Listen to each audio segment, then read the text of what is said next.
Hello, good people of YouTube. Mountbatten here. And today, we are discussing a post that a couple of you guys DM'd me on Discord wanting to hear my opinion on, that was posted in the same thread that the West Virginia 44's release date was from Sub-Octavian again. Now, as you can tell by the title of this video, it does seem that the game's rating, at least on the PEGI side of things, is being raised to PEGI 12, at least according to Sub-Octavian, which again, he's one of the higher-ups in Warships at the moment. So I'm going to read from the forum post aloud. I will throw it up on screen so you guys can read along with me. So let's go ahead and get into it. So Bobby Boucher said, "Exactly, if this wasn't the case, we'd be hearing from Sub-Octavian. But all has been quiet there, because they honestly don't care. I wouldn't be shocked if managers are told act like they don't care. Caring here doesn't make them money the way they want to." I'm assuming it's supposed to be the way they want to. "And is a waste of their time. As long as they can sell loot boxes to children and launder money, their business model is succeeding and working as intended." Famous wargaming line there. Alright, and Sub-Octavian replies, "Our business model, and in general, our game has near zero relation to children. For example, on North America, since 2018, the share of players under 16 was never higher than 4%. Paying audience percentage is obviously much lower. It's as low that I had hard time finding any data." He's not a native English speaker, and I think I flubbed that up a little bit too, but again, Google Translate all the way, I'm assuming here. "Our research team simply does not include this group into paying audience reports, as the number there are on the level of statistical fluctuations. I understand that there are many things we should do better or more considerate with the game and community, and the initial idea of locking Missouri behind random bundles was one of such things. There's no arguing we should implement changes to earn back some good faith. This does not, however, mean we're also guilty of all mortal sins and profiting by selling loot boxes to children. With all due respect, if you are concerned about children loot boxes of video games, Warships, a game with one of the highest audience age in the market, is definitely not the game where it's a problem, especially if you look at the industry and other titles objectively.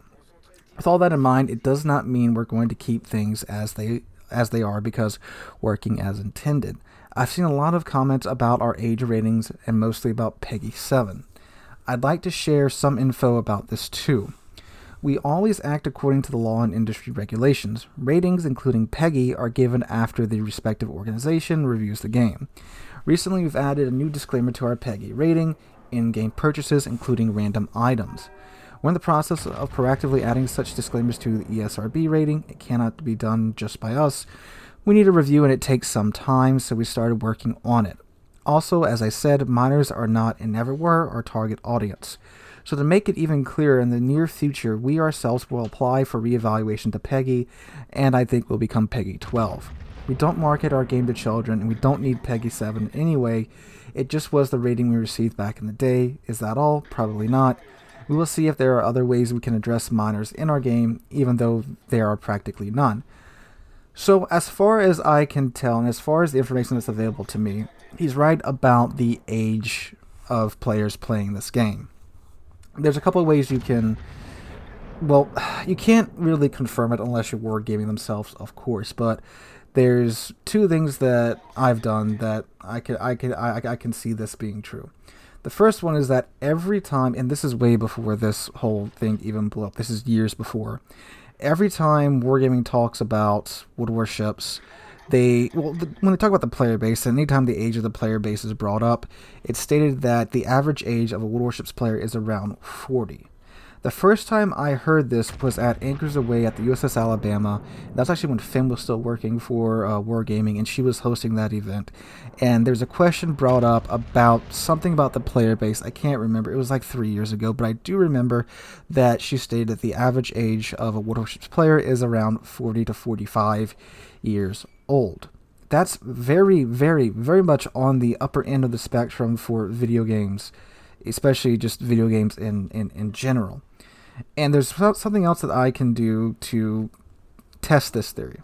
So if you have a YouTube channel, you have access to something called channel analytics. In there, it goes over things like view times, audience locations, what regions they're from, what they watch on. I can see how many of you guys watch on a smart TV, watch on a smart fridge, watch on a a smartphone, or whatever. So, included in this demographics is the age, the average age, well, not just the average age, the actual age of the person watching via their Google account. So, I'll show you a screenshot of this page right here. Speaking of that, 58% of you aren't subscribed. Let's fix that. Anyway, so age and gender, 97.8% of you watching are dudes. Alright, 2.2% of you watching are females. Go figure. Age of my audience, 13 to 17 years old, 2.3%. That is the smallest grouping of age on my channel. Even the 65 plus crowd is at 3.1%. The largest group is 25 to 34 years, followed by 18 to 24, and then 35 to 44. So those three groups are the largest groups of people watching these videos. And keep in mind, I think, the fourth or third largest North America, I think fourth largest North America Warships YouTube channel at the moment.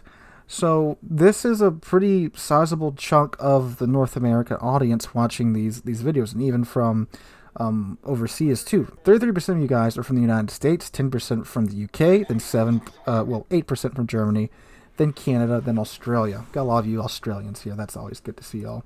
So as you can see, just from the demographics from my channel, the largest group does very much look like it's in the 30 to 40-ish range, and the 13 to 17 is just tiny, 2.3%.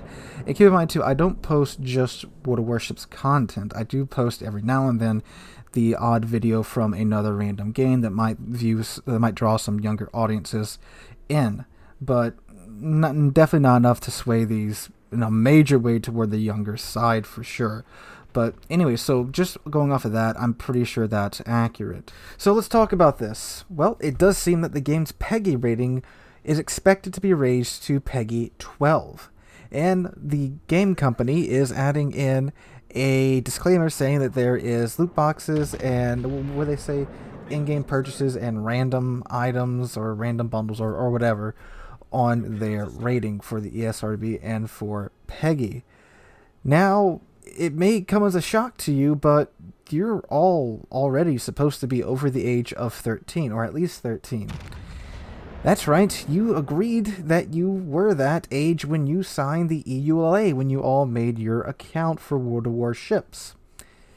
It's part of the EULA, so you're already supposed to be at least 13 years old if you are playing this game. Yeah, so that is kind of the tone for this whole rating fiasco, for me at least. Now, I've said this before, that it doesn't really matter what you tell the ESRB and you tell PEGI. Yes, you might get it raised to 12, and I did say that if anything, PEGI might get raised to 12. So, yeah, technically I was wrong saying that it probably wouldn't happen, but I guess it is. So I was wrong there.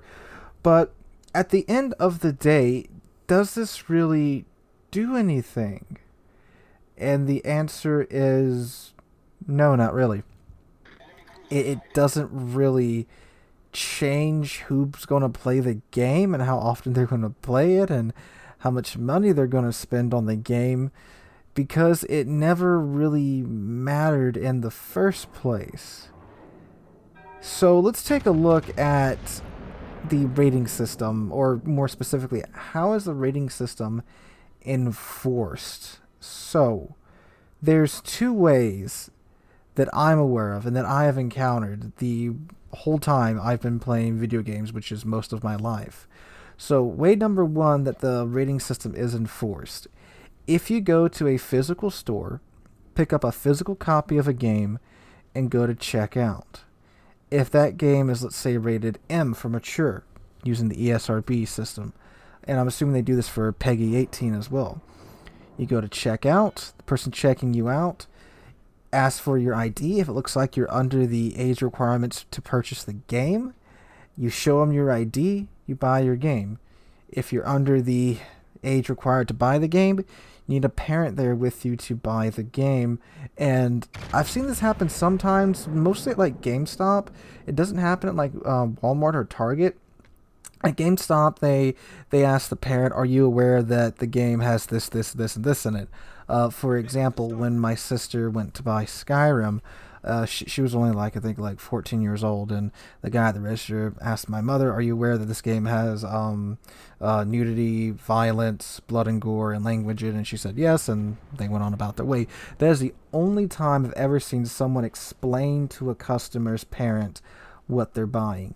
It does that one GameStop. I've bought other games from GameStop, of course, being a child wanting to play things like Call of Duty and stuff, and they've never done that before. They just asked to see her ID to prove that she's over the age of 18 or however old you have to be to buy the game. So that's one way you do it. The other way it's enforced, which is through digital downloads, is that, like Steam, for example, when you create your Steam account, you have to put in your birth date. So you go through the selector wheel, select the day of your birth, the year, the month, all that jazz, and put it in. And then from there on out, the service knows that you're over the age of whatever, and they need to ask for this, that, and the other if you try to purchase a game over your age limit. Or actually, they won't even let you view games that are mature if your age is under 18 or 17 or whatever the threshold is on Steam. On other websites, when you try to download a game, they ask you to put in your birth date, often again done when you create your account and all that jazz, and they won't let you purchase games that are rated M or PEGI 18 if you're not that age. However, in putting in your age for these websites, never have I ever seen a website ask for any type of verification that is my actual day of birth. Never have I had to scan a copy of my driver's license and send it to them. Never have they asked for any type of identifying information or paperwork that confirms my age. So I could put in whatever the heck I want and get access to wherever the heck content I want online. So as you can see, the enforcement for these PEGI and these ESRB ratings is abysmal and laughable at best. Now, if you think that they should be more strictly enforced, sure, that's one thing for sure. But with the way it's done on the table right now, even this getting increased to PEGI 12, this makes absolutely no difference in terms of whoever is playing the game. This isn't going to hinder anybody from playing the game at all. Keep in mind, too, you can't go into a store and get a copy of World of Warships. It's a completely digital platform. There's no World of Warships disc. If there is, for the love of God, someone send me a picture of one, because I've never heard of a physical copy of World of Warships at all, and I've been playing this game for years. So, yeah, it doesn't matter what the game is rated at all. Even if it was rated M and this is the thing, too. People saying this game should be rated PEGI 18 or ESRB's M. There's no way in the world that would ever happen. I'm surprised that they expect it to be raised to 12. I really thought it wasn't going to do anything because, again, at the end of the day, it doesn't really matter. And if you take a look at the way that, like, the ESRB and PEGI rates their games, there's no way in the world you're going to get to an actual, like, rating of M for just on gambling alone. The ESRB has released a couple of articles explaining their methods for determining what's gambling, what's their definition of gambling, and it's things like it has to be in an actual, like, simulated casino setting. You have to be betting real world money on odds. You have an actual chance of losing money, and that's something too that's maybe a little sneaky thing that Wargaming is doing, is that you're technically not losing money when you buy loot boxes because you're still getting stuff out of the loot boxes. It's not like when you go to a casino and you lose everything. You don't get anything in return, and you may not be able to get the Missouri in the containers, but sure, you're going to get some special signal flags, some colons, some doubloons, and then some other tokens you can go use elsewhere. You're technically not losing anything. Those are the things that people don't really think about when they say this game needs to be rated M for gambling. And again, I'm not a fan of the gambling mechanics. I'm just being realistic here and not trying to defend wargaming in any way, shape, or form. I'm just being realistic and looking at it from an objective point of view and not just from the side of Ouija bad. Because when you get caught up in that Ouija bad, you lose your objectivity in looking at a situation. And again, I don't like the gambling mechanics. I don't like the increased monetization in the game at all. I love the game. I hate the direction it's going with all this crap. Alright? Alright. Now, I do think it's pretty despicable, some of the things that the gaming industry is doing to teenagers with these loot boxes and stuff like Fortnite. Like I said, Fortnite's still super popular with kids. Again, I know, I teach a room full of them Monday through Friday. And all they talk about skins. And think about that. Fortnite is getting kids to spend money on buying, what are they called, V-Bucks or whatever, to get skins and loot boxes or whatever. Just skins. Not even an in-game item that's really useful, like a premium ship or anything. It has less value than a premium ship. If you agree that pixels and digital items have value, skins have much less value than like a vehicle or a certain weapon or whatever in game. It's just a cosmetic thing. And Fortnite's a much, much worse system than World of Warships is, as bad, again, as the gambling's getting in-game. And again, I don't like it. I hate it. I want them to stop it. But, God, some of these other games have just really knocked it out of the park. And Fortnite does actually market toward children and does actually go after children with their ads and their content and stuff. I mean, look at the stuff that like World of Warships put out. It's all documentary style stuff, some of the dockyard stuff, the naval legend stuff. They're long 20-30 minute videos that you have to be an older person or have an interest in the subject matter to really get through. But Fortnite's out here with TikTok dances, emojis and stuff, and yeah. But again, like I said, I don't like it. I think it's a good thing that they're getting their rating raised to 12. It's more appropriate. I believe it's the teen equivalent on PEGI system, and I'm very glad that they're adding in the disclaimer. But at the end of the day, the ESRB means nothing because there's barely any enforcement for it. It comes down to parents to really enforce what their kids do online. And look at GTA 5. You go play GTA 5 right now, go play the GTA Online, you're going to get shot by some 12-year-old riding a flying motorcycle around Los Santos. I promise you that's what it's like. I know, because I used to play a lot of GTA, and I stopped playing GTA Online because I got tired of that crap. So, yeah, guys, that's what I think about this. Again, the best way to let Wargaming know you are unhappy with what they're doing is to stop spending money on the game. I've been saying that for the past 3 weeks. That is the best thing to do. The people at the top know that you're done with their crap and you will spend no more money on it. So they need to fix their crap. So that's what I think about this, guys. Let me know what you guys think in the comments down below. Hope you're having a wonderful Wednesday. Hope to catch you guys in the next one.